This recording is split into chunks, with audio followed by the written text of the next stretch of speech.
Oke, gimana ulangi lagi? Segala sesuatu ayat-ayat yang ayat-ayat yang mencakup segala macam ciptaan Allah. segala macam ciptaan Allah. Oke, itu jawaban Atala. Yang lainnya? Saya, Bu. Siapa? Iya. Nini, siapa? Ade Widya, Bu. Ade Widya. Oke, silakan Ade Widya. Ayat kauniyah itu yaitu adalah ayat-ayat dalam bentuk segala ciptaan Allah yang berupa alam semesta dan semua yang ada di dalamnya. Oke, sip.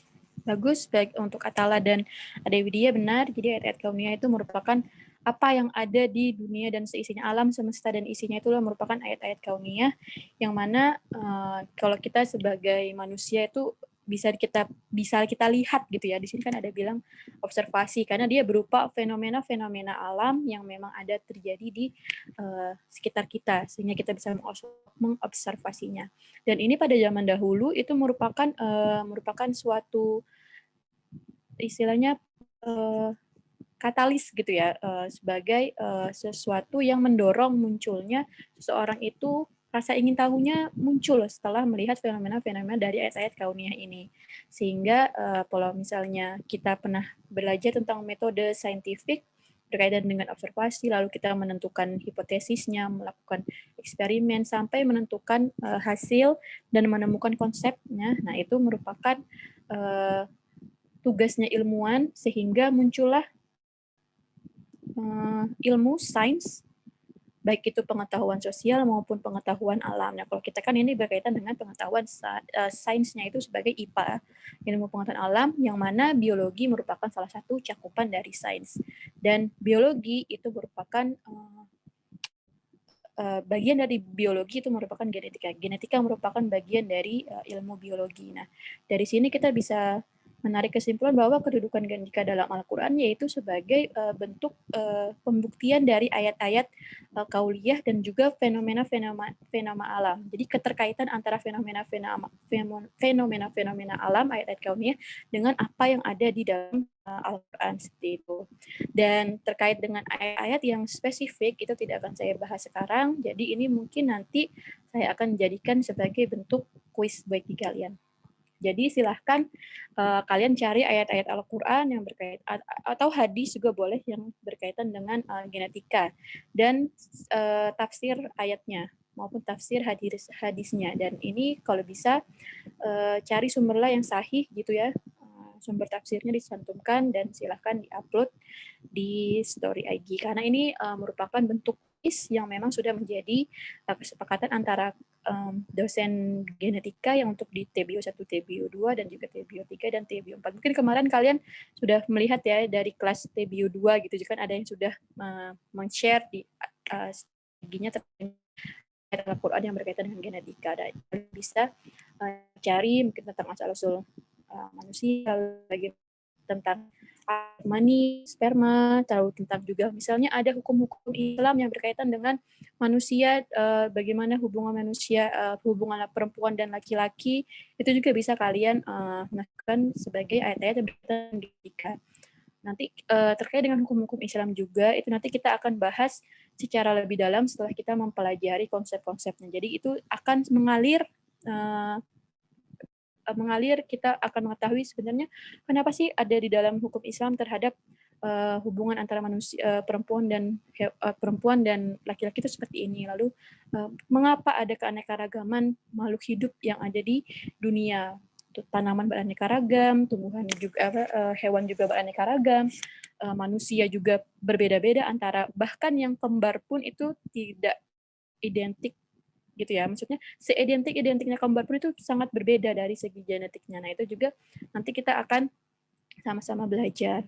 Lalu juga kalau misalnya pernah mendengar hukum untuk wanita yang suaminya meninggal gitu kan, ada masa iddah yang harus memang ditunggu sampai wanita tersebut bisa menikah lagi, itu juga ternyata bisa dikaji dari genetika. Nah, itu bisa kalian jadikan sebagai sumber membuat nanti kalian mencari ayat-ayat Al-Quran yang berkaitan dengan hal tersebut, yang mana nanti seiring berjalannya kita perkuliahan ini, kita akan temukan rahasianya, penjelasan dari perspektif genetikanya seperti apa sih.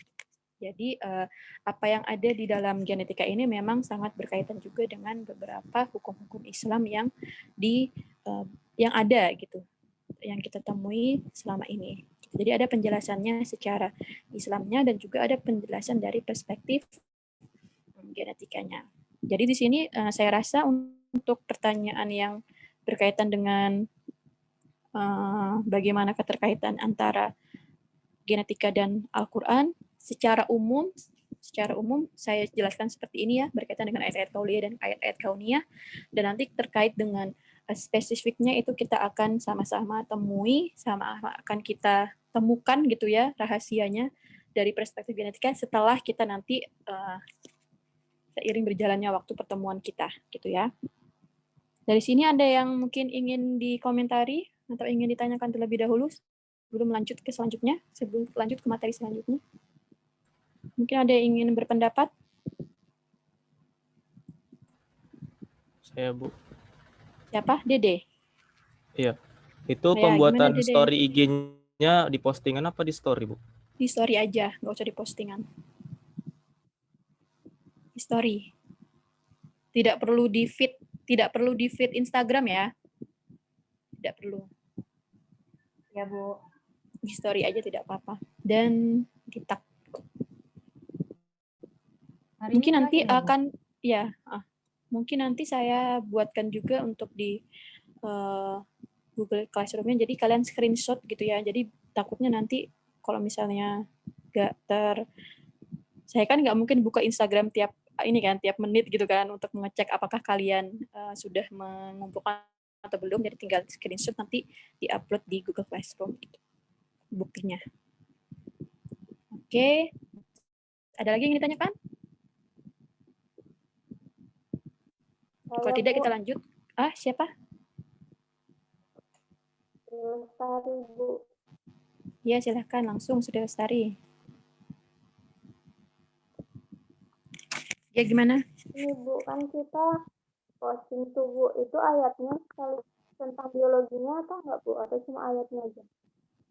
Ayatnya saja, Sama pandangan. ayatnya saja, sama tafsirnya saja. Nanti kalau misalnya terkait dengan penjelasan dari segi perspektif genetikanya itu tidak perlu. Nanti kita akan bahas itu setelah kita mendapatkan atau kita belajar terkait dengan konsep genetikanya. Ini kan masih awal ya, masih terkait dengan ruang lingkupnya saja. Jadi kita cari-cari saja ayat-ayat Al-Quran yang berkaitan dengan genetika. Dan kalau misalnya memang tafsirnya itu sudah menjelaskan mungkin dari perspektif genetikanya boleh, tapi kalau misalnya memang tidak ada, tidak apa-apa gitu. Yang penting ayat yang berkaitan dengan genetika saja. Gitu ya. Jadi terkait dengan penjelasan ke arah genetikanya nanti saja tidak apa-apa. Gitu ya. Oke. Ya, Bu. Oke. Ada lagi yang ingin ditanyakan? Kalau tidak kita lanjut ya. Oke. Jadi di sini saya akan memberikan overview terlebih dahulu. Jadi di awal kan saya sudah pernah, di awal kontrak perkuliahan saya menanyakan ya sebenarnya apa sih yang sudah kalian pahami terkait dengan genetika. Dan kebanyakan dari kalian memang selama ini masih memandang genetika itu adalah sebagai ilmu yang mempelajari tentang pewarisan sifat. Nah, itu sebenarnya tidak salah, itu tidak salah. Bukan saya menyalahkan atau menganggap itu salah, bukan ya. Jadi apa yang pandangan yang kalian punya itu sebenarnya merupakan hasil dari istilahnya elaborasi atau sintesis dari konsep-konsep yang didasarkan atas temuan hasil percobaan Mendel pada tahun 1800-an, di mana Mendel itu dia melakukan suatu percobaan terhadap percobaan persilangan dengan menggunakan kacang kapri, yang mana di situ Mendel menemukan pola-pola hereditas dan faktor gen sebagai penentu hereditas yang baik itu, kalau itu kan di tumbuhan gitu, jadi dia memberikan analisisnya atau memberikan sintesisnya pada makhluk hidup.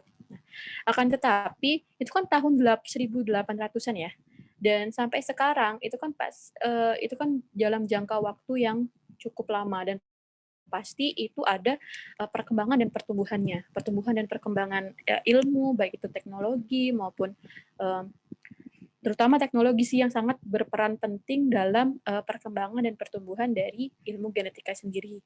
Sehingga dengan pesatnya perkembangan genetika dari mulai Mendel hingga sekarang itu membuat adanya kesadaran gitu ya akan peran gen terhadap keberadaan manusia. Yang mana gen itu menentukan kehidupan seluruh makhluk hidup di bumi. Dengan demikian pertumbuhan dan perkembangan genetika nanti di masa yang akan datang pun akan menentukan bagaimana masa depan manusia yang akan di masa yang akan datang, karena memang berkaitan dengan bagaimana sih peran gen terhadap keberadaan manusia. Nah, di sini merupakan overview yang mungkin nanti kita akan elaborasi lagi sehingga kita bisa membentuk suatu framework pemikiran bahwa sepertinya seperti apa sih genetika itu. Dan di sini saya juga sudah memberikan sesuai dengan apa yang ada di ini ya, yang di buku yang kita di e-book itu Bu Nusantari, bahwa di sana ada pengertian genetika klasik dan inilah merupakan pengertian genetika yang kalian pahami selama ini, ya nggak? Bahwa genetika itu sangat berkaitan dengan pewarisan sifat, dengan hereditas dan variasi, lalu ekspresi sifatnya itu bersifat turun-menurun, gitu. Sedangkan sementara itu ini juga lah yang menjadi banyak konsep-konsep terkait dengan pengertian genetika yang ada di buku sekolah itu juga berkaitan dengan hal tersebut gitu. Jadi pewarisan sifat dari induk keturunannya dan mengikuti pola-pola tertentu. Itu mengikuti apa yang dari hasil genetika Mendel. Maksudnya apa sih pola-pola tertentu itu? Jadi kan Mendel ini kan melakukan persilangannya itu ada satu sifat, ada yang dua sifat, lalu mencoba mengeksperimenkan kalau sifat ini disilangkan dengan sifat yang lainnya, hasilnya bagaimana gitu. Lalu ternyata setelah dengan proses serangkaian eksperimen itu selama sekitar 2 tahun lebih, sehingga Mendel itu dapat menentukan pola-pola, oh bahwa kalau misalnya tumbuhan yang satu ini dengan sifat seperti ini dikawinkan dengan tumbuhan dengan sifat seperti ini, nanti hasilnya akan seperti ini, dan itu bersifatnya bisa diprediksi. Jadi ada pola-polanya, baik itu monohybrid, mau dihybrid, multihybrid, itu selalu ada pola-pola yang sama. Itu yang ditemukan oleh Mendel gitu dengan serangkaian analisis kuantitatif sehingga menentukan pola-pola tertentunya. Pola-pola tertentunya itulah yang merupakan hasil dari percobaan Mendel yang kemudian dijadikan sebagai teori dasar dari hereditas. Dan itulah yang menjadi bentuk apa ya namanya istilahnya. Jadi pengertian genetika didasarkan kepada hal itu juga. Nah, di mana juga ada hukum genetika, yaitu berdasarkan hukum segregasi dan random assortment. Bu, apa sih hukum segregasi dan random assortment? Ini ditahan dulu ya, nanti kita akan sama-sama belajar di bagian Mendelian inheritance, gitu. Jadi kita nanti akan sama-sama memahami sebenarnya hukum segregasi dan random assortment itu seperti apa. Nah, kemudian pada buku SMA juga kebanyakan itu diberikan penjelasan terkait dengan genetika klasik itu berkaitan dengan teori herediter di mana yang mewariskan sifat itu ada faktor tertentu atau faktor herediter yang dia akan turun-menurun kepada satu generasi ke generasi yang lainnya. Dan partikel tersebut terpisah dari satu generasi ke generasi berikutnya. Itu merupakan pengertian atau konsep-konsep yang ada pada buku SMA, biologi SMA di Indonesia terutama ya. Yang mana di buku-buku SMA tersebut menitik beratkan atau berfokus kepada teori Mendel sebagai dasar dalam memahami genetika dan analisis pola pewarisan sifat genetik. Jadi yang menjadi dasar analisisnya, yang menjadi dasar untuk istilahnya mempelajari tentang genetika itu berdasarkan apa temuan dari Mendel. Dan kalau misalnya mau ditarik benang merahnya antara semua ini, antara 4 ini yang ditemukan oleh Nusantari terhadap analisis buku SMA biologi utamanya untuk yang materi genetika, bahwa arti genetika atau pengertian genetika itu masih terikat pada sejarah tumbuh berkembangnya genetika yang bermula dari era Mendel. Jadi itu kan sangat klasik sekali seperti itu ya. Sedangkan kita di sini sudah sudah berkembang pesat. Nah, sehingga dalam mengartikan atau mendefinisikan genetika pun kita harus memiliki framework yang lebih up to date gitu. Jangan hanya pusat pada pengetahuan yang lama saja seperti itu. Sehingga muncullah pengertian-pengertian genetika pada saat ini gitu.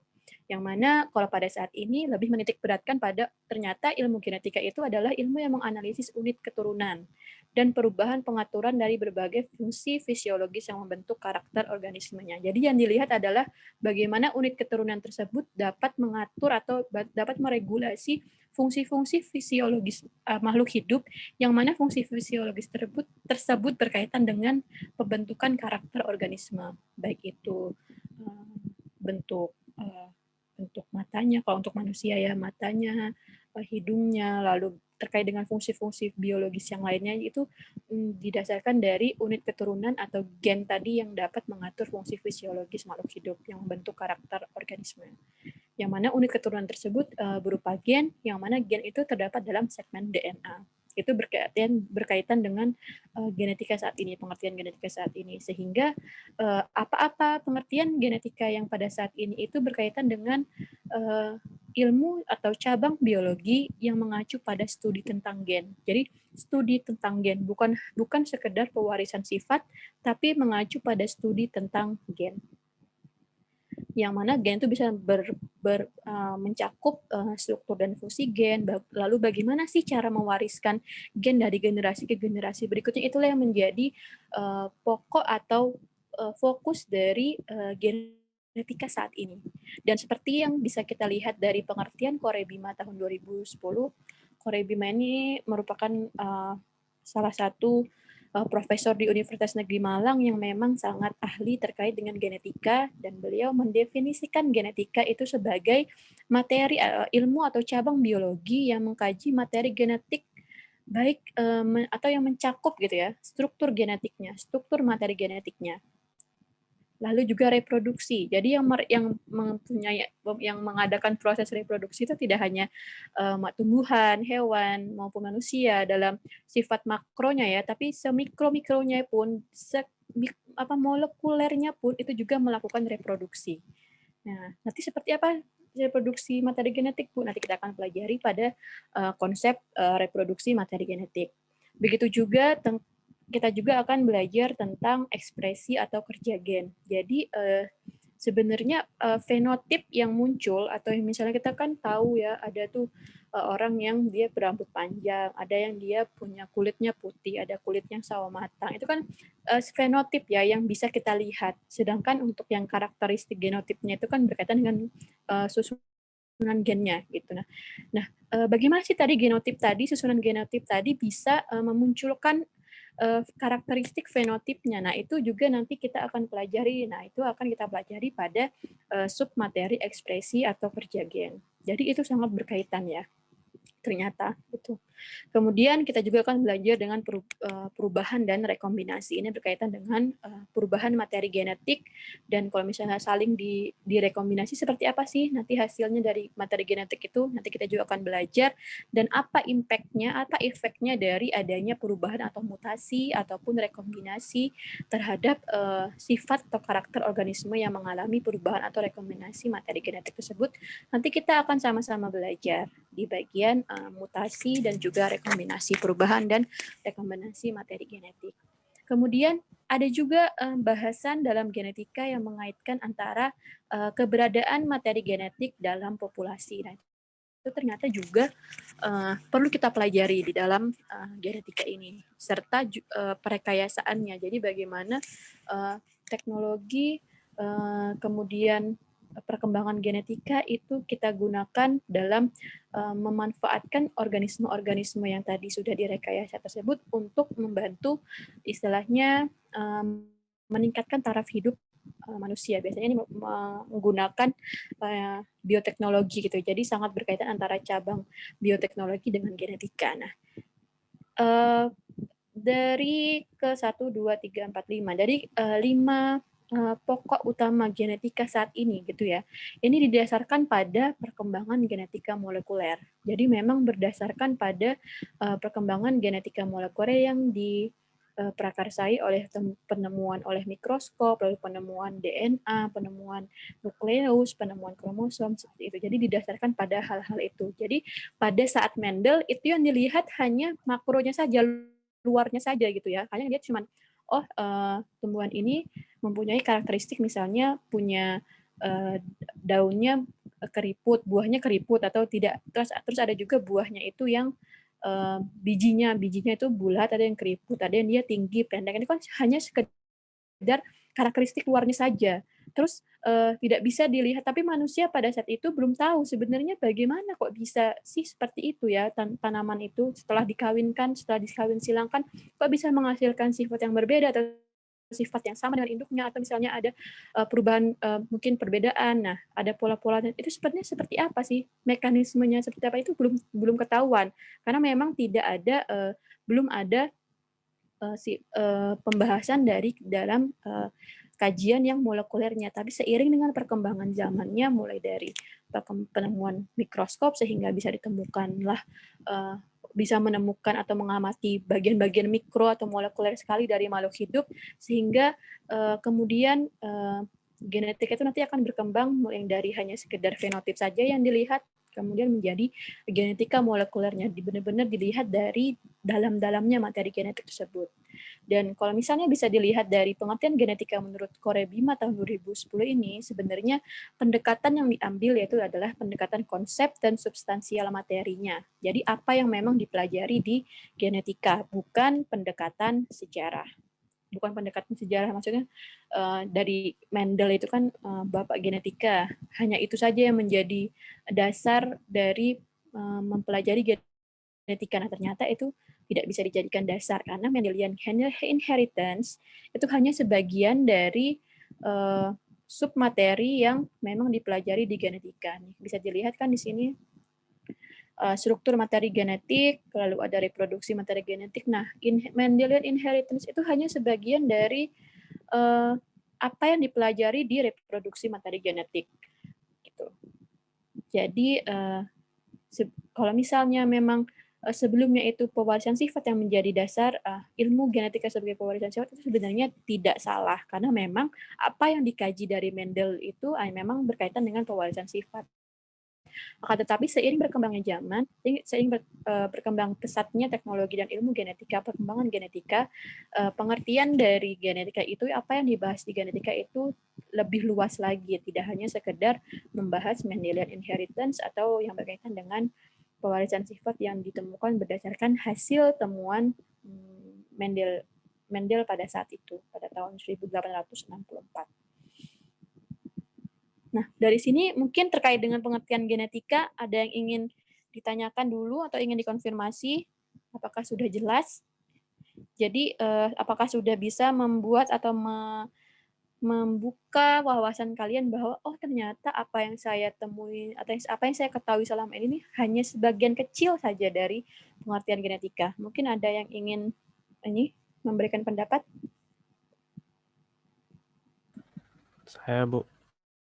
Ya, siapa? Oh, Dede. Oke, Dede. Ya, kira-kira mikroskop yang ada di lab itu bisa nggak, Bu, digunakan untuk melihat gen? Nggak bisa ya? Ya, jadi Nggak bisa itu. berapa ya kira-kira perbesaran yang digunakan untuk bisa melihat? Ayo, ada yang tahu kira-kira berapa perbesarannya? Saya rasa itu bisa dicari sendiri ya. Jadi kalau misalnya untuk terkait dengan mikroskop ini, dia benar-benar yang mikroskop elektron yang dia nanti bisa dikaitkan dengan komputer biasanya, berkaitan dengan bioinformatika nanti. Mungkin kalau perbesarannya saya belum mencari, jadi nanti mungkin kita bisa sama-sama mencari gitu. Jadi daripada saya salah ya. Karena saya memang belum pernah meneliti secara langsung untuk yang penggunaan mikroskop yang berkaitan dengan biasanya itu 1000-an lebih perbesarannya. Kalau nggak salah 1000-an lebih perbesaran untuk bisa benar-benar menemukan atau melihat sebenarnya gen itu seperti apa sih gitu. Baik, terima kasih. Tapi Bu. kalau misalnya untuk mengetahui pita DNA dan segala macamnya, itu sebenarnya bukan dengan mikroskop sih, ada yang namanya PCR gitu. Jadi ada alat tertentu yang memang dia nanti akan membentuk pita-pita. Nah, itu kita akan sama-sama pelajari di bagian rekayasa genetika. Nanti kita sama-sama akan belajar di sana. Itu ya Dede ya. Mungkin itu saja yang bisa saya berikan untuk saat ini. Jadi sebenarnya kalau untuk mikroskop itu tidak bisa. Untuk mikroskop yang di laboratorium kita kata itu kan hanya masih belum kompatibel lah. Dan memang ada alat-alat tersendiri terkait dengan untuk melihat misalnya pita DNA-nya seperti apa, lalu melihat struktur DNA seperti apa, itu tidak bisa dengan peralatan yang sederhana seperti di lab kita gitu. Ada yang lebih canggih lagi, dan memang biasanya PCR itulah yang akan memberikan secara jelas gambaran dari bagaimana sih struktur DNA yang ada di tubuh kita. Gitu. Perbesarannya kalau tidak salah lebih dari 1.000 pasti. Oke deh. Oke, Bu. Ada lagi yang lain yang ingin ditanyakan? Saya, Bu. Siapa? Dini, Bu. Saya Bu. Dini. Oh ya Dini, silahkan Dini. Bu, jadi tadi Bu, saya mau konfirmasi aja, Bu. Ya. Jadi Bu, tadi perbedaan pengertian genetika dulu sama saat ini tuh cuman perbedaan kalau di pengertian genetika dulu itu acuannya melalui pengertian dari Mendel. Sedangkan pengertian genetika sekarang itu berdasarkan perkembangan genetika molekuler, Bu. Itu berdasarkan betul. dari di dalamnya, Bu, gitu. Iya, betul. Jadi berdasarkan percobaan-percobaan yang muncul setelah adanya perkembangan teknologi, lalu perkembangan pengetahuan, oh ternyata ada ya struktur jadi kan awalnya itu kan Mendel itu hanya dari segi fenotipnya saja. Kemudian mereka masih belum tahu sebenarnya apa sih gen itu gitu. Nah, setelah ditemukannya ada asam nukleat berupa DNA seperti itu ya. Penemuan DNA oleh James Watson and Francis Crick gitu, bahwa oh ternyata ada elemen molekuler yang ada pada kromosom manusia. Jadi awalnya ditemukan kromosom terlebih dahulu, nanti ditemukan asam nukleat. Nanti kita sama-sama belajar nanti ya di akhir-akhir di PPT ini juga nanti kita akan belajar sejarahnya perkembangan genetika itu seperti apa. Nah, dengan adanya penemuan kromosom, penemuan asam nukleat, penemuan DNA, lalu pengetahuan istilah gen. Nah, itulah yang melatar belakangi perkembangan dari pengertian genetika. Sehingga apa yang dipelajarinya itu dalam genetika lebih kepada struktur molekulernya, bukan hanya sekedar oh penyilangan ini ada pola hereditasnya, tanpa tahu sebenarnya bagaimana sih faktor hereditas tersebut mempengaruhi fenotip yang muncul dari hasil persilangan tersebut gitu. Jadi berdasarkan perkembangan ilmu biologi molekuler. Gitu ya. Terima kasih, Bu. Oke. Mungkin kita lanjut ya.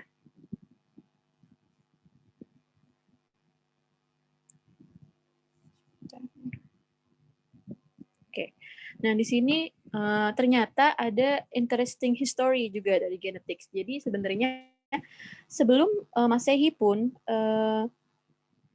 prinsip-prinsip genetika itu sebenarnya sudah diketahui atau sudah dilakukan oleh orang-orang terdahulu. Yang mana kan kita tahu bahwa sebelum adanya civilization atau sebelum adanya peradaban manusia, manusia itu kan hidupnya nomaden ya.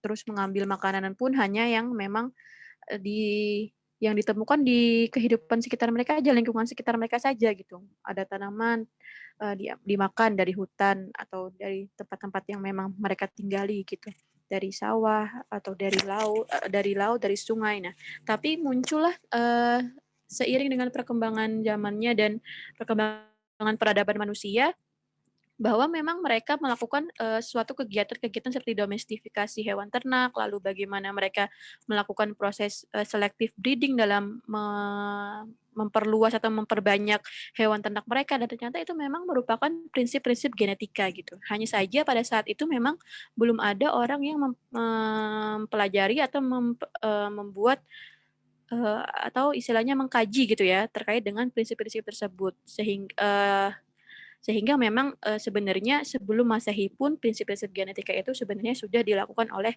orang-orang terdahulu. Kemudian pada tahun 5000-an juga sebelum Masehi terkait dengan penanaman macam-macam tumbuhan itu juga merupakan bukti manipulasi genetik yang dilakukan oleh orang-orang terdahulu. Dan pada tahun sekitar 500-400-an mulailah muncul berbagai macam pemikiran-pemikiran yang berkaitan dengan sebenarnya bagaimana sih sifat hereditas makhluk hidup yang ada di dunia ini atau di bumi ini sebenarnya ditentukan oleh siapa sih gitu. Jadi karena memang udah tadi kan ada fenomena-fenomena ya bahwa ternyata manusia satu dengan yang lainnya beragam. Kemudian makhluk hidup yang satu dengan makhluk hidup yang lain juga beragam. Tumbuhan satu dengan tumbuhan yang lainnya juga beragam.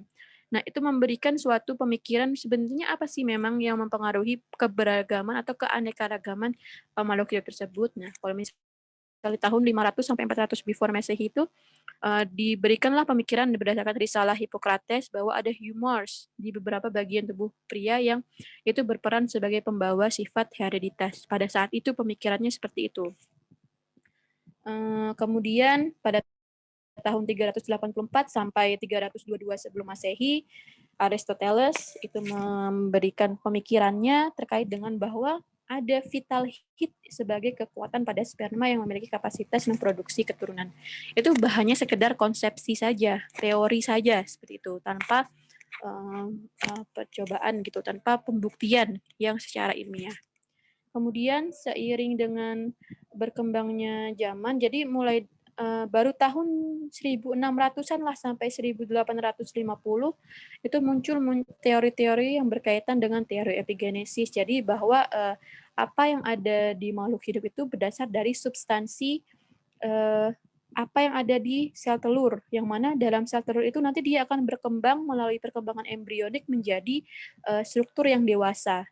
Nah, jadi antara 384, 322 sampai 1600 itu masih ada pemikiran-pemikiran yang berkaitan dengan ini teori preformation. Jadi ada homunculus yang mana itu merupakan miniatur dari makhluk hidup yang dia tuh sifatnya memang sudah awalnya memang sudah membentuk seperti manusia gitu misalnya, tapi manusianya itu dalam bentuk yang kecil yang berada pada sperma. Itu merupakan teori preformation. Nah, seiring dengan perkembangan zaman pada tahun 1600-an ini ditemukanlah bahwa ternyata itu tidak bisa. Jadi dipatahkan bahwa bukan dari awal makhluk hidup itu tidak tetap bentuknya, tapi dia merupakan bentuk serangkaian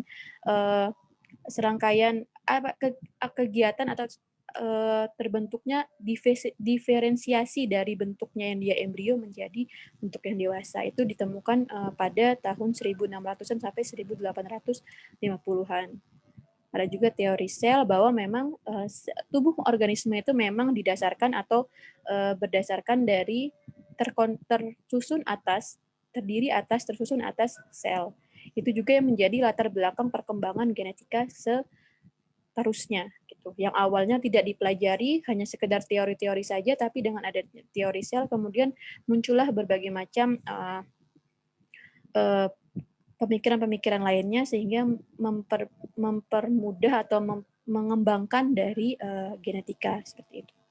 Dan atau gini, menjadi dasar gitu loh perkembangan bahwa histori genetika ini bermula dari munculnya teori-teori sebelumnya yang melatar belakangi pembentukan atau pembuatan eksperimen untuk menentukan teori yang selanjutnya. Dan sehingga pada tahun 1859 juga Charles Darwin ini memulai dengan teori natural selection berkaitan dengan bahwa dalam lingkungan itu atau dalam makhluk hidup itu dia mempunyai sifat-sifat yang apabila dia memang cocok dengan lingkungannya yang terus berubah, nanti dia akan dapat survive. Jadi dia berkaitan dengan seleksi alam bahwa makhluk hidup yang mempunyai sifat yang dapat beradaptasi dengan perubahan lingkungan itu akan terus berubah. Dan siapa yang mempunyai sifat yang bisa tahan terhadap perubahan lingkungan itulah yang akan dapat bertahan hidup. Nah, seiring dengan perkembangan waktu, nanti akan perubahan-perubahan tersebut nanti akan membentuk variasi yang itulah yang membentuk nanti pada akhirnya bisa membentuk suatu spesies yang baru. Nah, akan tetapi Charles Darwin ini dalam teorinya masih belum bisa menjelaskan sebenarnya bagaimana variasi genetik itu bisa terjadi. Makanya Charles Darwin ini kalau misalnya kalian baca juga mulai ditinggalkan untuk pada saat itu, sehingga untuk mencari teori-teori yang lebih baru lagi, dan muncullah Mendel pada tahun 1860-an yang mana dia menemukan pola-pola hereditas suatu sifat pada organisme. Jadi Mendel inilah yang menjadi orang pertama yang menentukan pola-pola hereditas suatu sifat pada organisme. Karena memang percobaan yang dilakukan oleh Mendel ini dia bersifat sangat mikro ya, jadi satu sifat disilangkan dengan sifat yang lainnya, lalu bagaimana hasilnya, dan kemudian itu dianalisis secara kuantitatif sehingga bisa ditemukan pola-polanya dan dapat diprediksi jika suatu sifat dikawinkan dengan sifat yang lainnya, hasilnya itu pasti seperti ini. Nah, itu penemuan Mendel. Nanti kita akan sama-sama belajar untuk di materi Mendelian inheritance. Nah, tapi ternyata penemuan dari Mendel ini ternyata belum diakui oleh orang-orang pada saat itu gitu. Karena mungkin masa sih seperti itu gitu kan. Karena Mendel juga ini kan hanya seorang biarawan gitu kan. Jadi mungkin masih dianggap sebelah mata juga gitu. Tapi ternyata 100 tahun kemudian Mendel ini ditemukan kembali oleh Hugo and Fries, Karl Correns, and Erich von Schermarck-Seiseneck yang merupakan ahli botani. Dia menemukan kembali publikasi Mendel, dan mereka itu mencobakan kembali di berbagai macam makhluk hidup. Kalau misalnya Mendel kan hanya di tumbuhan saja. Nah, kalau untuk Hugo de Vries, Karl Correns, Erich von Schermarck-Seiseneck ini dia mencoba melakukan prinsip-prinsip yang ada pada Mendel itu, penyilangan dihybrid, penyilangan monohybrid itu pada hewan atau pada tumbuhan yang lainnya, bukan hanya sekedar kacang kapri saja. Nah, ternyata dengan adanya percobaan-percobaan yang dilakukan oleh peneliti-peneliti pada tahun 1953 ini, yang salah satunya salah tiganya itu merupakan Hugo de Vries, Karl Correns, and Erich, ternyata ada beberapa hasil yang dia itu tidak sesuai dengan apa yang dihasilkan oleh Mendel gitu. Nah, sehingga mungkin kalian pada saat SMA gitu ya pernah mendengar istilah penyimpangan hukum Mendel, ya nggak? Iya nggak? Pernah nggak mendengar istilah penyimpangan hukum Mendel? Pernah ya? Bu. Nah, itulah yang menjadi dasar ada teori atau ada konsep dalam genetika Mendel itu terkait dengan pewarisan sifat, adanya tadi saya bilang penyimpangan dari hukum Mendel, karena memang apa yang diteliti atau yang menjadi objek penelitiannya itu memang dilakukannya berbeda dengan yang di Mendel. Ternyata ada perbedaan-perbedaan pola hereditas yang tidak sama gitu antara apa yang ditemukan Mendel dengan apa yang ditemukan pada ilmuwan pada tahun 1950-an. Dan penemuan struktur DNA oleh James Watson and Francis Crick juga turut berkontribusi terkait dengan perubahan pola pikir atau framework yang seharusnya mereka temui gitu. Jadi setelah mengetahui struktur DNA, jadi lebih mengetahui sebenarnya bagaimana sih struktur dari gen atau struktur dari faktor yang memang mempengaruhi genetika, mempengaruhi pewarisan sifat seperti itu. Itu jadi 3 great milestones in genetics itu dimulai dari Mendel. Walaupun sebenarnya prinsip genetika itu sudah ditemui atau sudah dilakukan oleh orang-orang terdahulu, tapi the first one atau orang yang pertama kali mengkaji hal tersebut adalah Mendel. Yang menemukan pola-pola hereditas tersebut adalah Mendel, yang kemudian itu seiring berkembangnya zaman itu berkembang, dan tidak hanya sekedar pola-pola hereditas saja, tapi juga yang sifatnya ini ya, fenotip saja yang dilihat, tapi mulai ke molekulernya karena seiring dengan perkembangan teknologi. Dan pada tahun 1970-an itu merupakan era DNA rekombinan sampai saat ini, terkait dengan bagaimana aplikasi dari rekayasa genetika yang dilakukan berdasarkan temuan-temuan sebelumnya setelah menemukan gen, setelah menemukan kromosom, setelah menemukan alel, dan segala macamnya. Itu mereka aplikasikan untuk dapat istilahnya mempengaruhi apa yang ada di kehidupan manusia. Nah, jadi di sini bisa kalian lihat ya, development of genetics timeline bisa dilihat dari Mendel mempublikasikan karyanya atau temuannya itu ternyata sampai tahun 1900-an belum istilahnya vakum gitu ya, belum diterima oleh orang-orang saat itu. Kemudian pada tahun 1900-an itu temuan Mendel ditemukan kembali, yang mana temuannya itu ternyata sangat berkorelasi dengan kromosom Theory of Inheritance yang diajukan pada tahun 1900-an sampai 1940-an. Jadi di sini mulailah diketahui bahwa memang ada transmisi genetik yang berkaitan dengan kromosom pada saat itu gitu. Jadi kromosomlah yang berperan sebagai suatu elemen yang mempengaruhi transmisi genetik atau pewarisan sifat dari suatu organisme, dari satu keturunan ke keturunan lainnya, keturunan selanjutnya.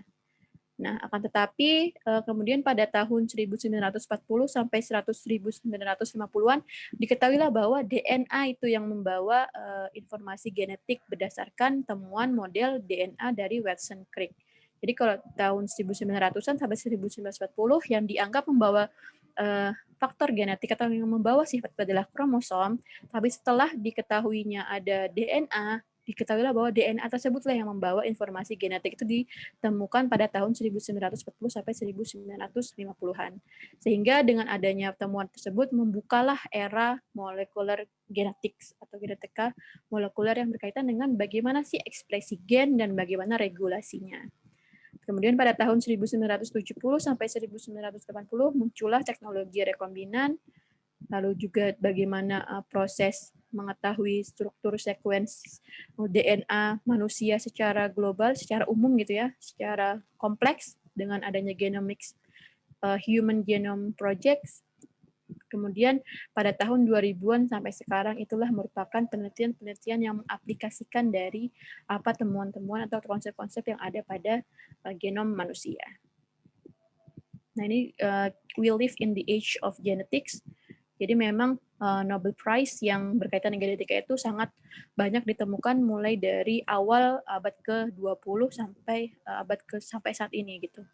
Jadi berkaitan dengan kromosom theory of inheritance, lalu bagaimana regulasi genetik, lalu bagaimana penemuan RNA itu ternyata yang mempengaruhi ekspresi gen dari makhluk hidup, terutama makhluk hidup prokaryotik, eukaryotik. Kemudian juga bagaimana membuat suatu animal model animal hewan model untuk bisa mengetahui sebenarnya bagaimana sih proses materi genetik, ekspresi genetik dari penyakit-penyakit yang ada pada manusia seperti itu. Jadi kemudian di tahun 2009 juga ada berkaitan dengan bagaimana DNA sequence yang ternyata DNA sequence yang membentuk telomer itu juga bereplikasi. Nah, nanti kita akan sama-sama belajar sebenarnya telomer itu apa sih? Gitu. Nanti kita akan belajar. Jadi memang kita tidak akan bisa lepas dengan genetika untuk pada tahun ini. Maksudnya pada beberapa tahun ini sampai yang akan datang itu kita tidak akan lepas dari genetika. Maka kita memang harus mengetahui konsep-konsep genetika. Nah, lalu bagaimana sih kedudukan genetika dalam biologi? Nah, di buku Ayala et al. Tahun 1984, ini maaf ya salah, bukan 2000. Jadi ada pernyataan Ayala bahwa nothing in biology is understandable except in the light of genetics. Jadi memang genetics itulah yang bisa menjelaskan bagaimana sih keanekaragaman kehidupan maupun proses-proses yang ada pada makhluk hidup gitu. Jadi kalau menurut Gardner tahun 1991 bahwa genetika adalah inti utama dari biologi modern. Lalu menurut Clark and Cummings juga bahwa tidak ada bidang lain yang lebih berperan membentuk pengetahuan kita tentang awal hidup selain genetika. Dan menurut Corey Bima juga genetika adalah salah satu bidang kunci dalam biologi. Karena memang kajian genetika ini kan merupakan kajian yang sangat molekuler sekali dan dia nanti yang akan bisa menjelaskan proses-proses atau menjelaskan sebenarnya mengapa sih makhluk hidup itu bisa beragam. Nah, bisa contohnya kita lihat di bagian sini ya. Di sini contohnya pada fisiologi dan genetika. Jadi ternyata kajian fisiologi itu sangat berkaitan dengan kajian ekspresi genetik. Yang mana substansi pokok dari kajian fisiologi itu umumnya merupakan reaksi-reaksi biokimia, yang mana kita ketahui bahwa dalam reaksi biokimia itu kan ada sebuah atau suatu enzim yang akan menjadi katalisator dari sehingga reaksi biokimia tersebut bisa terjadi gitu. Dan ternyata enzim tersebut, dan seperti kita ketahui kan bahwa enzim itu adalah tersusun dari, atau dia itu sebenarnya merupakan protein gitu. Nah, lalu bagaimana sih protein dibentuk? Protein dibentuk kan berdasarkan sintesis protein ya. Dan sintesis protein itu merupakan proses translasi dari kode-kode genetik. Nah, itulah benang merah yang bisa dikajikan, dibuat berdasarkan bagaimana sih sebenarnya kedudukan genetika dengan bidang yang lainnya. Sehingga dengan kita mempelajari genetika, kita dapat mengetahui, oh ternyata proses pembentukan protein ini memang berkaitan dengan genetika gitu. Kalau misalnya tidak ada gen, tidak ada kode genetik, maka tidak akan ada yang namanya protein yang bisa membentuk enzim yang digunakan sebagai reaksi biokimia dalam proses-proses yang ada pada tubuh manusia. Itu misalnya seperti hormon. Itu kan hormon juga itu kan merupakan salah satu, ada hormon protein yang terbentuk dari protein. Nah, itu kan merupakan protein tersebut kan hanya bisa dibentuk berdasarkan biosintesis tadi, biosintesis protein, sehingga dengan kita mempelajari genetika itu kita juga secara tidak langsung kita akan mempelajari fisiologi atau proses-proses yang ada dalam tubuh manusia. Ini sedang azan sebentar ya, kita skip sebentar. Setelah azan selesai saya akan lanjutkan kembali.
Oke, kita lanjutkan ya.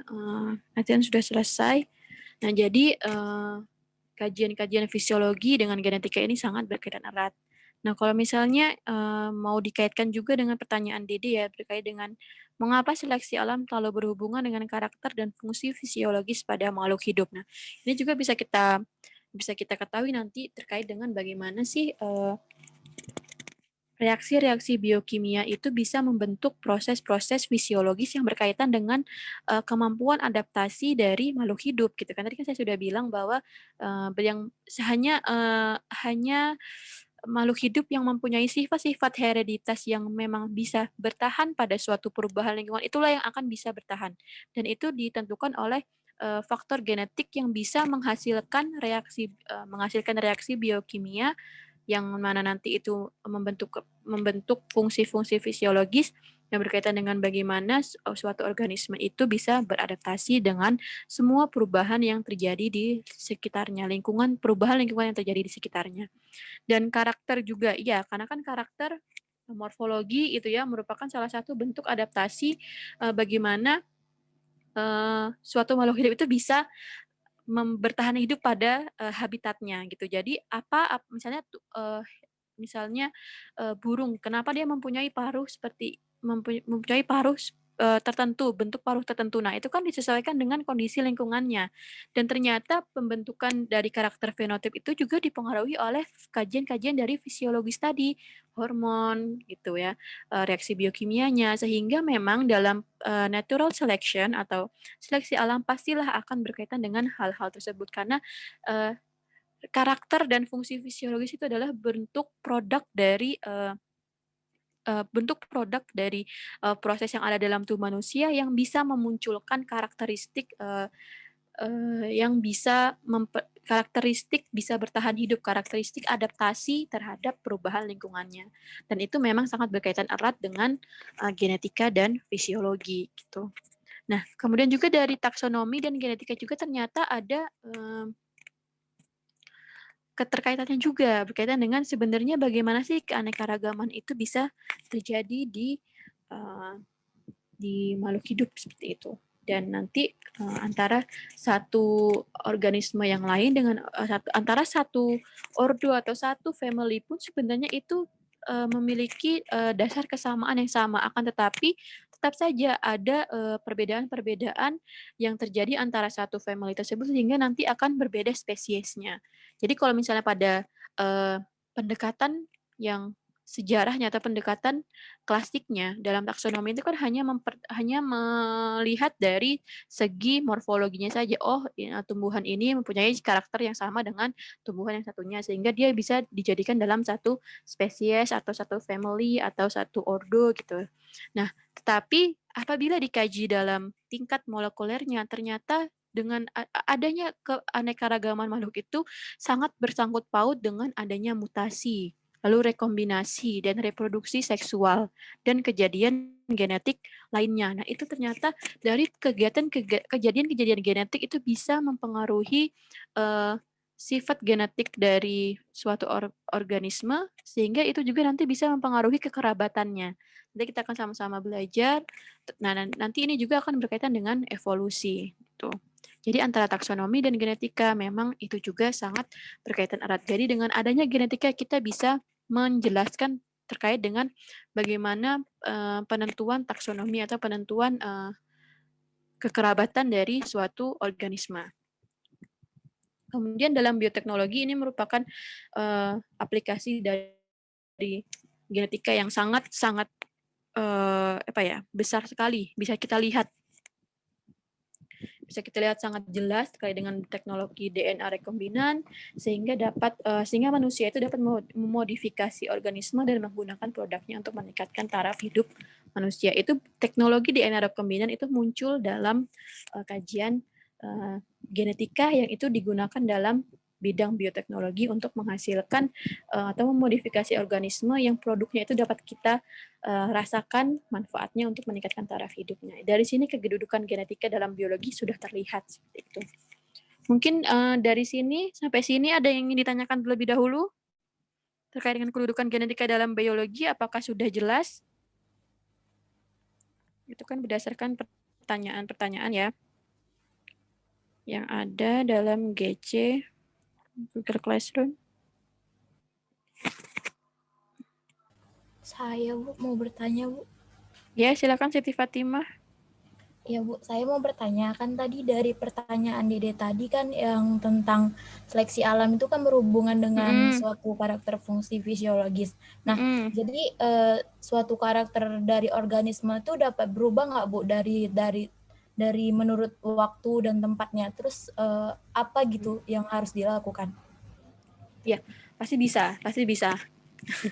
Kalau berubah pasti bisa ya, karena memang suatu organisme itu pasti akan melakukan suatu aktivitas atau dia akan membuat, kalau misalnya ada lingkungan berubah, sedangkan dia belum punya sifat yang bisa bertahan terhadap perubahan lingkungan tersebut, maka kan dia harus terus berubah ya. Nah itu dari kajian genetika sehingga nanti ada yang namanya mutasi dan rekombinasi. Nah, itu nanti akan mempengaruhi perubahan-perubahan genetika, informasi genetika dalam tubuh makhluk hidup yang nanti dia bisa seiring berjalannya waktu sehingga mungkin bisa saja ada sifat-sifat yang berubah dari suatu organisme tersebut. Dan kalau misalnya itu berlangsung dalam waktu yang lama, itu nanti bisa saja dia akan nanti membentuk yang namanya spesies baru gitu. Nanti kita akan belajar daripada kajian materi genetik dalam populasi, itu kita bisa tahu juga nanti dalam evolusi juga itu sangat berkaitan. Jadi memang dalam karakter fungsi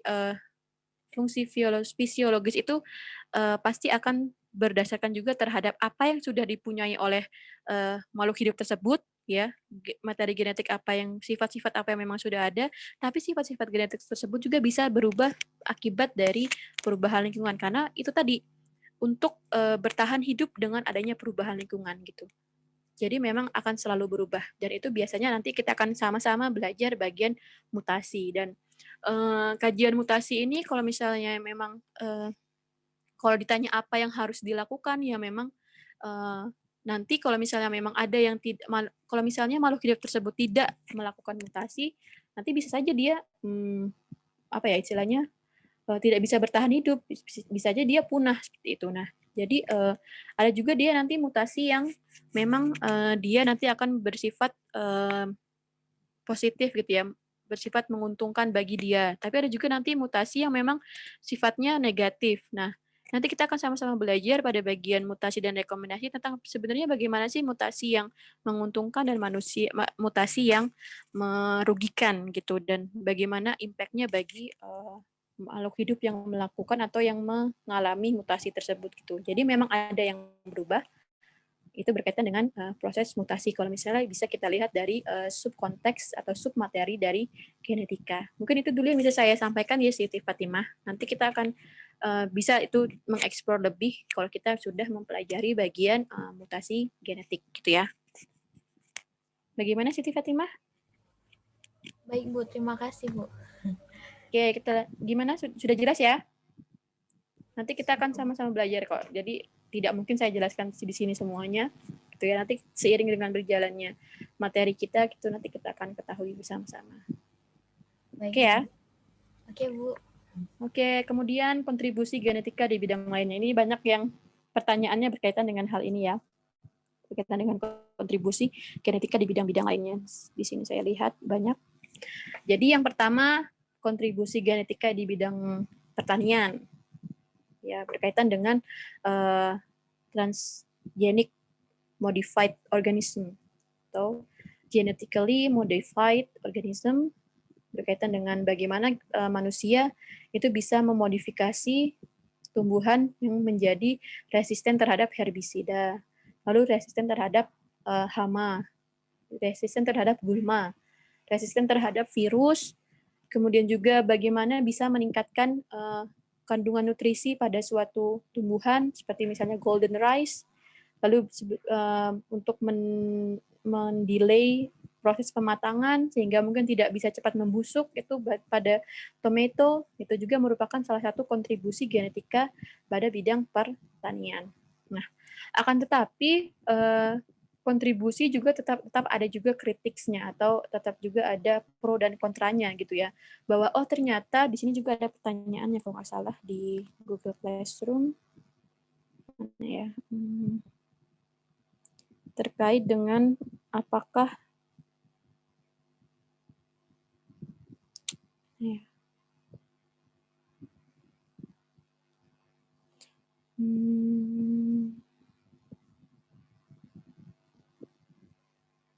nah, di kan bagaimana pengaturan penggunaan keefektifan insektisida berlebih, ya, gitu. Lalu ada juga apakah makanan transgenik aman dikonsumsi. Ada lagi.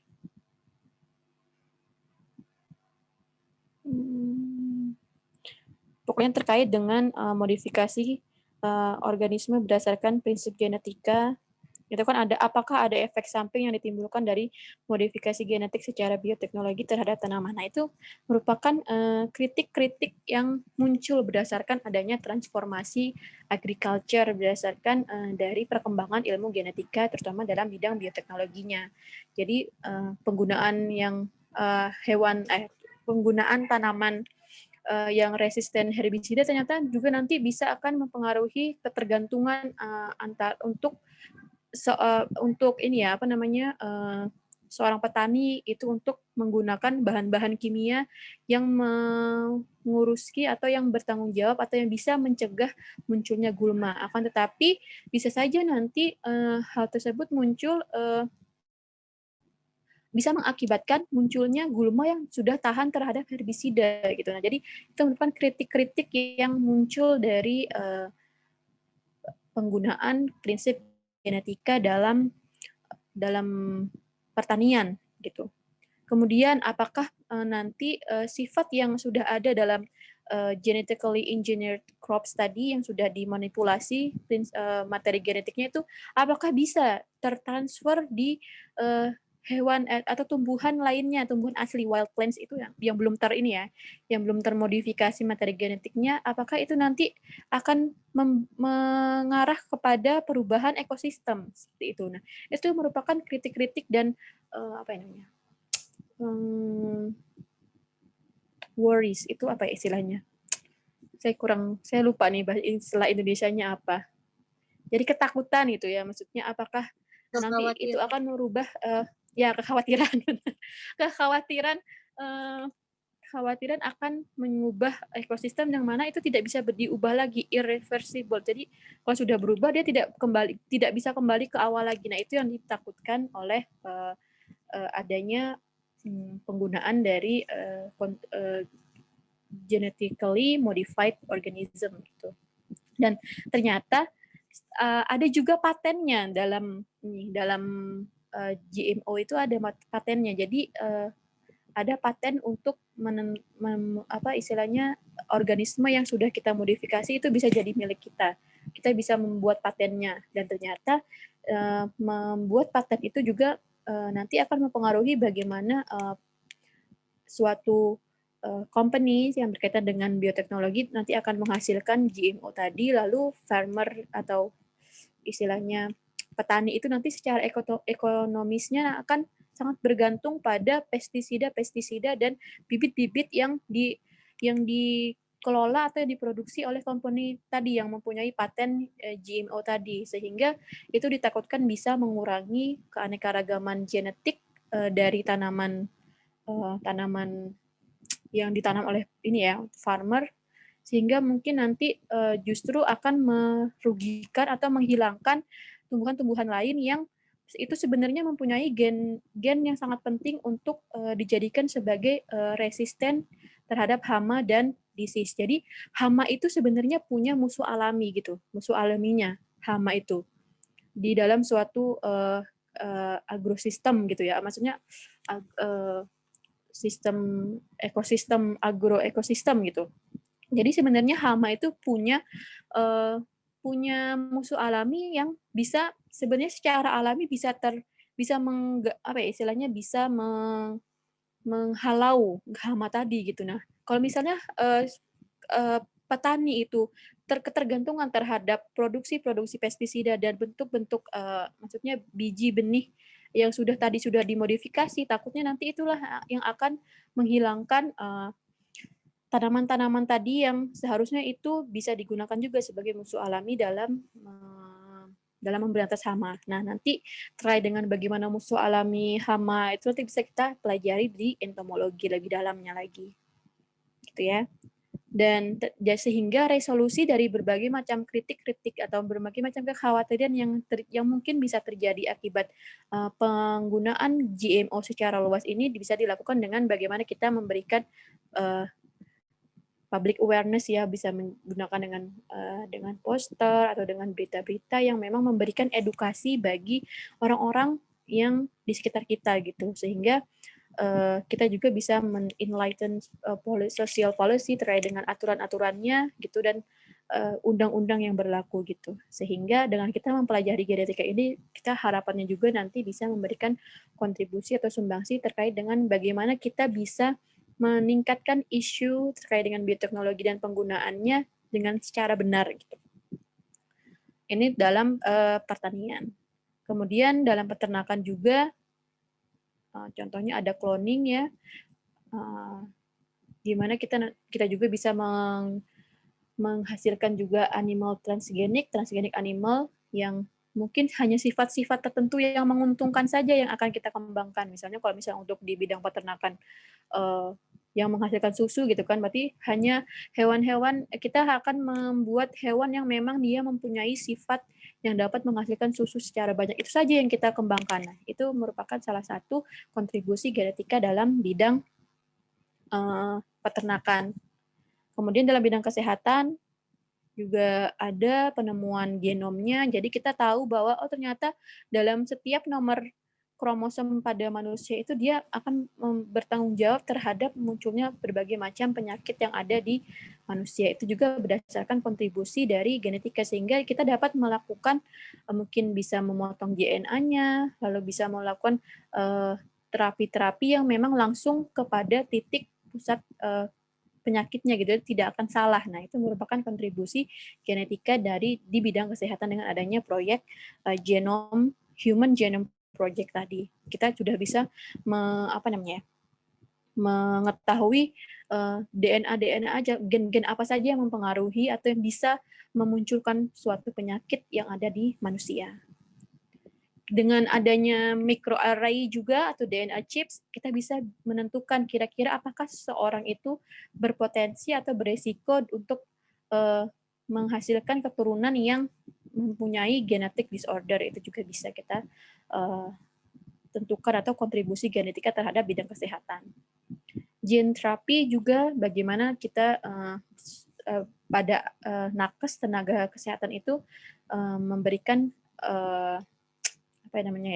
memberikan perlakuan atau memberikan pengobatan baik dengan cara memasukkan atau mentransfer gen yang normal kepada individu yang dia mempunyai kelainan genetik. Jadi dengan kita menyisipkan gen, nah kita akan ada kenal yang namanya elemen transposable, ada juga yang lainnya terkait dengan bagaimana suatu gen itu bisa disisipkan ke gen yang lainnya, terus dia bisa melakukan rekombinasi dan hasilnya itu nanti bisa kita tentukan apakah dia nanti akan tentunya kalau misalnya kita gunakan untuk proses kesehatan untuk memperbaiki ya gitu. Nah, jadi gen itu nanti bisa memperbaiki gen-gen dari individual yang sudah memiliki genetic disorder, itu berkaitan dengan gene terapi.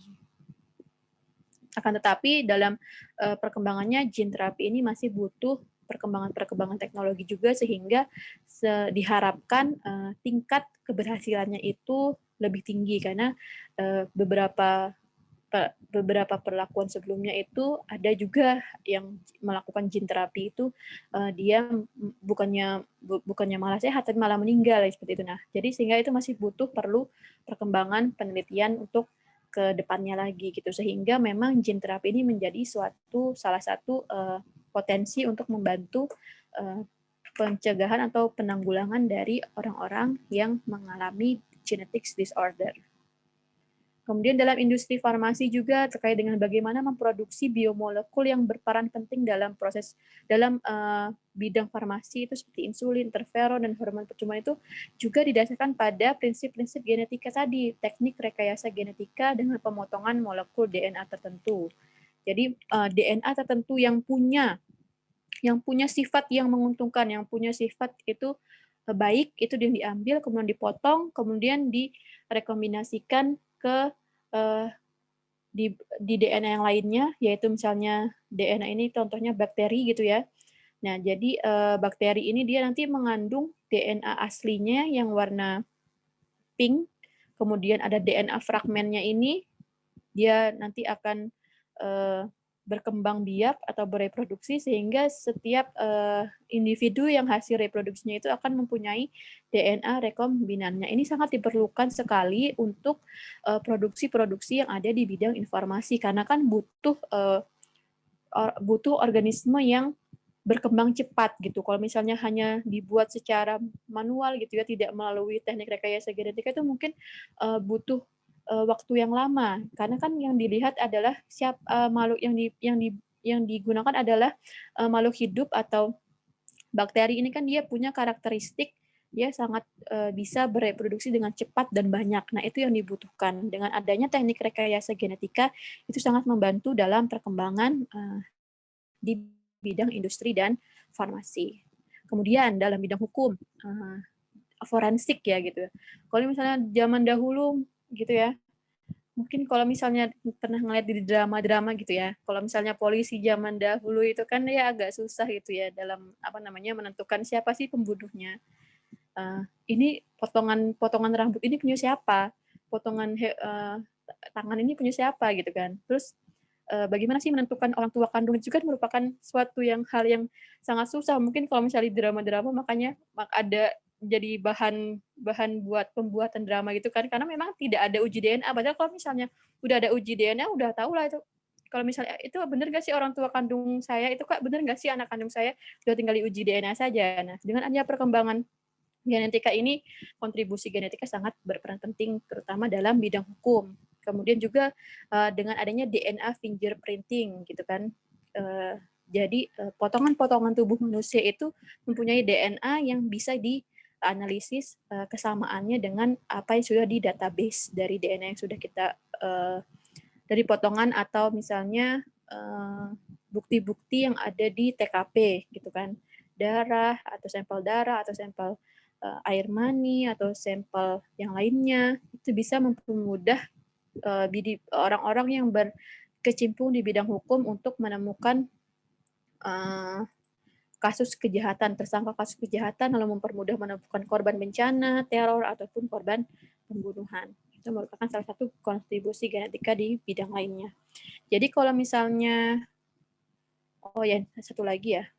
Nah, kemasyarakatan dan kemanusiaan juga berkaitan dengan bagaimana kita nanti ada gerakan eugenika, lalu ada juga konsultasi genetik untuk konsultasi perkawinan dan juga prenatal testing. Ini merupakan salah satu kontribusi genetika di bidang lainnya. Dan ini sangat sangat erat ya kaitannya. Dan kalau misalnya ditanyakan, ada pertanyaan siapa ya kemarin? Bidang di antara kelima bidang tersebut, menurut kalian bidang mana yang paling berpengaruh dalam genetika? Sebenarnya bukan yang paling berpengaruh dalam genetika ya, tapi bagaimana genetika tersebut memang bisa memberikan kontribusi dalam kelima bidang ini. Dan kalau di sini dijawab bidang kesehatan, ya memang bidang kesehatan ini sangat erat ya kaitannya dengan genetika karena berkaitan dengan bagaimana kita bisa meneliti human disease. Nah, itu sangat perlu perkembangan riset-riset yang terbaru terkait dengan bagaimana misalnya penyakit AIDS atau penyakit yang belum ada teori atau belum ada penyebabnya, belum diketahui penyebabnya apa, belum diketahui obatnya apa. Itu sangat penting bagi genetika untuk berkontribusi dalam penyelesaian masalah-masalah yang ada di kesehatan, walaupun sebenarnya di bagian pertanian, bagian farmasi, lalu kemasyarakatan juga dan hukum itu juga sebenarnya sangat penting. Tapi memang selama ini yang berkontribusi istilahnya riset-riset yang berkontribusi dalam perkembangan genetika itu memang di bagian kedokteran, seperti yang kita ketahui juga kan Nobel itu berkaitan dengan ilmu medicine gitu, ilmu kedokteran. Tapi secara umum sebenarnya kelima bidang tersebut sangat berkaitan erat dengan bagaimana genetika bisa mengkontribusi dalam perkembangan ilmu-ilmu atau bidang-bidang tersebut. Istilahnya perkembangan ilmu genetika dapat mempermudah perkembangan dari bidang-bidang yang tadi. Nah, Dari sini ada yang ingin ditanyakan, mungkin sudah jelas terkait dengan bagaimana kontribusi genetika dalam bidang-bidang lainnya. Mungkin ada yang ingin berkomentar? Saya ingin bertanya, Bu. Ya, siapa Teddy? Ya. Gimana Teddy? Jadi gini, Bu. Kan tadi saya ada nyimak yang tentang Ya gimana tadi? Domba atau apa tadi, Bu, yang menghasilkan itu tadi, Bu? Apa? Nggak kedengeran. Ini tadi saya ada nyimak yang tadi bagaimana cara kita menciptakan kambing yang bisa menghasilkan susu lebih banyak gitu kan, Bu. Tentang mutasi genetik gitu kan.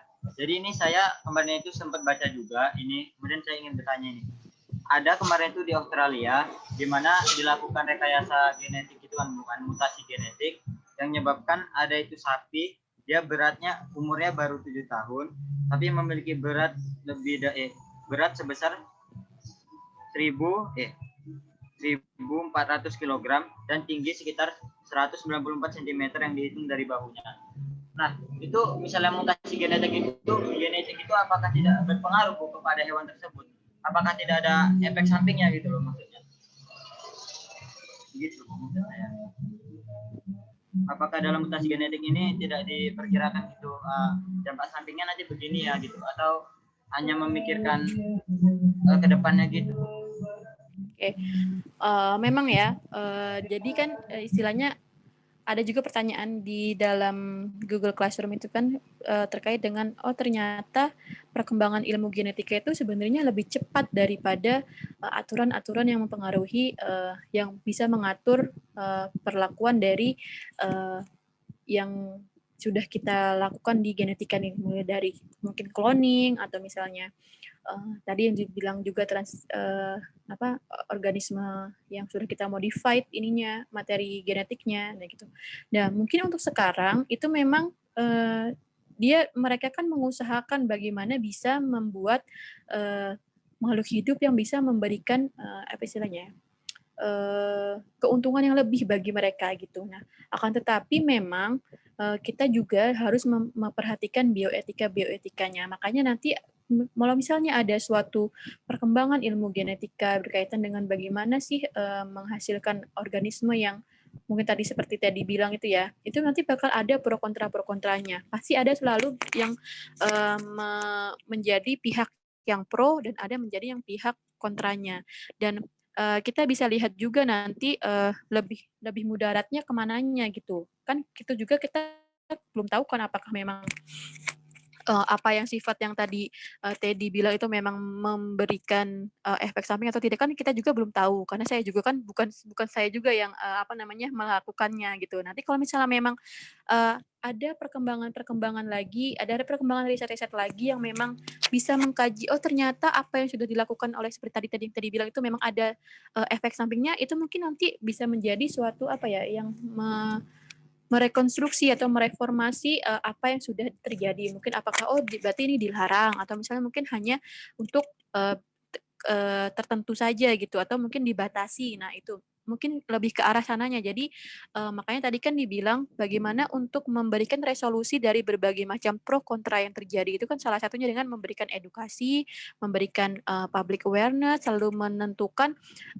legislatif atau undang-undang atau polisi atau ketentuan yang memang itu dibuat secara hati-hati. Berkaitan dengan tadi juga memperhatikan bioetikanya, memperhatikan efek sampingnya, itu juga merupakan salah satu hal yang memang perlu dilakukan oleh bidang pemerintah ataupun organisasi yang memang berkaitan dengan perkembangan atau melakukan genetically modified organisme itu yang bertanggung jawab terhadap bioteknologi yang berkaitan dengan modifikasi atau istilahnya rekayasa genetik dari organisme. Jadi menurut saya bisa saja itu ada efek sampingnya, tapi itu mungkin belum ada penelitian yang mengkaji hal tersebut gitu. Jadi memang itu merupakan salah satu percobaan yang digunakan atau yang diusahakan, karena kan namanya juga ya dunia manusia atau dunia industri kan ingin kita bagaimana membuat atau menghasilkan atau mempunyai organisme atau misalnya hewan gitu ya, hewan ternak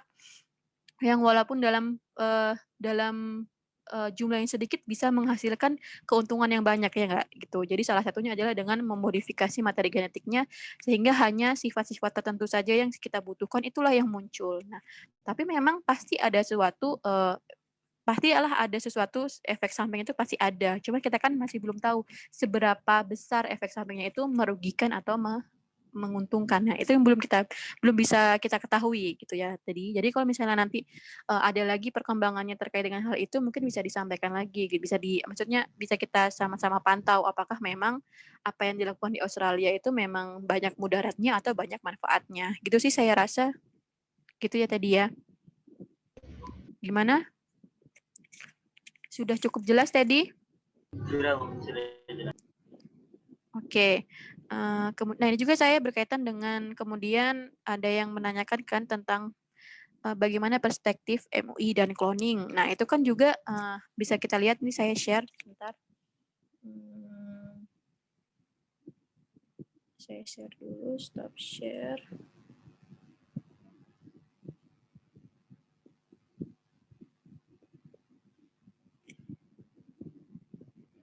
Sebentar. Stop share.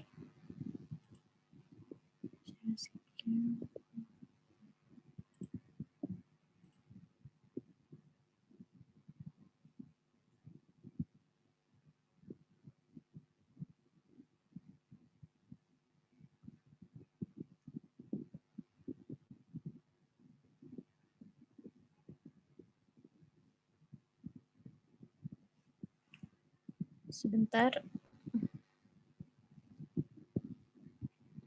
Jadi di sini terkait dengan policy tentang cloning.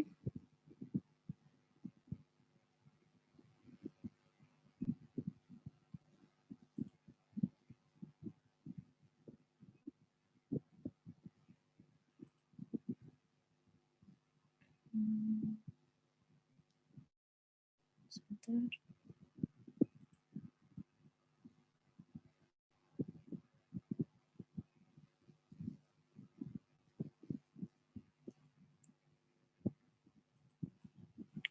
Kelihatan? Sudah kelihatan? Nah, ini kan berkaitan dengan aturan cloning gitu kan, terkait apa dari MUI. Bisa dilihat kan ada pertimbangannya. Ini kan berdasarkan memang perkembangan ilmu genetika saat ini terkait dengan bagaimana sih cloning, lalu apa sih cloning, menggandakan, lalu bahwa perlunya penjelasan hukum Islam tentang cloning, baik cloning terhadap tumbuhan, hewan, dan manusia. Lalu bagaimana sih penetapannya dari hukum cloning itu, apakah bisa dijadikan pedoman atau tidak. Dan ini juga memperhatikan apa-apa bisa dilihat dari ini kan manfaatnya, juga dilihat dari mudaratnya. Nah, setelah dikaji ternyata yang lebih banyak adalah ininya, mudaratnya. Sehingga kemudian juga dalam MUI juga dia dengan ayat-ayat Al-Qur'an juga, berdasarkan ayat-ayat Al-Qur'an juga dijadikan pertimbangan untuk menentukan hukum terkait dengan perkembangan dari bioteknologi, sehingga di sini fatwa Musyawarah Nasional MUI tentang cloning bahwa ini ya, kalau misalnya pelipat gandaan manusia dia haram, tapi kalau misalnya untuk hukum hewan dan tumbuhan selama itu ada kemaslahatannya itu bisa digunakan gitu. Jadi terkait dengan policy atau ketentuannya ini itu perlu menjadi pemikiran-pemikiran setelah biasanya terkait dengan apa yang sudah terjadi dalam perkembangan bioteknologi, dan itu bisa ditentukan oleh pemangku kebijakan di setiap negaranya gitu. Jadi ini merupakan hasil dari salah satu contoh bagaimana suatu policy itu muncul setelah adanya atau setelah berkembangnya berkembangnya teknologi dari bidang bioteknologi tersebut gitu. Oke, mungkin karena memang kita sudah habis ya waktunya. Jadi kalau misalnya nanti masih ada pertanyaan-pertanyaan yang ingin ditanyakan, itu bisa dikonfirmasi ulang. Tapi saya saya rasa sih pertanyaan-pertanyaan yang muncul ini sudah tercover semua ya dari penjelasan yang saya berikan seperti itu. Dan mungkin bisa dibaca nanti di PPT-nya berkaitan dengan sebenarnya kenapa sih kok organisme-organisme yang maksudnya istilahnya terkait dengan penelitian-penelitian genetika itu menggunakan organisme model, bukan organisme manusia. Itu nanti juga bisa dibaca di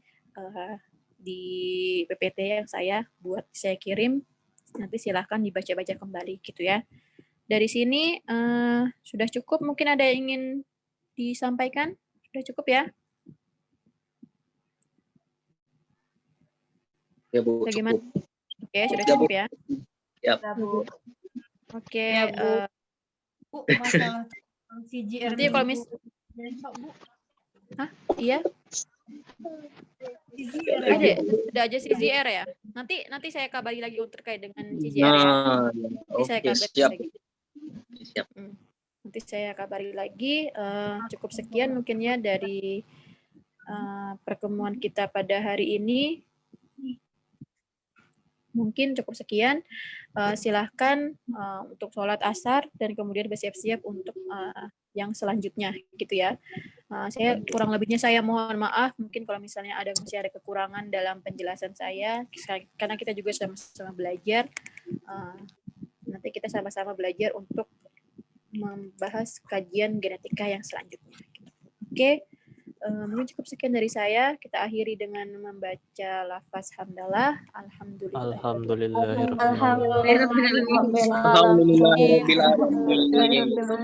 Ya. Oke, saya akhiri. Wassalamualaikum warahmatullahi wabarakatuh. Waalaikumsalam warahmatullahi wabarakatuh.